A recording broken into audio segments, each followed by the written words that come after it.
آپ تاریخ اٹھا کے دیکھ لیں، صوفیاء کرام اور انبیاء کرام کی تاریخ پڑھیں، ان کی سیرت کو پڑھیں، ان کے ہر عمل میں سب سے بہترین عمل جو ہوتا تھا نا وہ یہی ہوتا تھا کہ غریبوں کو کھانا کھلاتے تھے۔ وہ کہا کیا کرتے تھے؟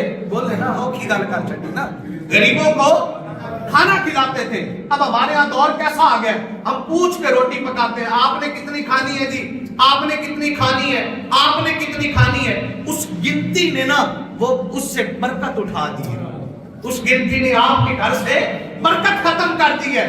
آپ پیچھے چلے جائیں، بزرگوں میں کوئی نہیں پوچھتا تھا، انہوں نے پکا دے دی ہے۔ وہ کہتے ہیں پکائی کیوں ہے؟ وہ کہتا ہے ہم نے پکا دی ہے، کھانے والے رب بھیجے گا، کھانے والے رب بھیجے گا۔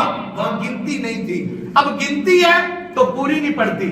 اگر گنتی نکل جائے، آج بھی یہ عمل کرو کہ یہ دعا مانگا کرو، باری تعالیٰ کوئی کھانے والا میرے گھر بھیج دے، کوئی کھانے والا میرے گھر بھیج دے۔ آپ یہ عمل کریں، اللہ کی عزت کی قسم، آپ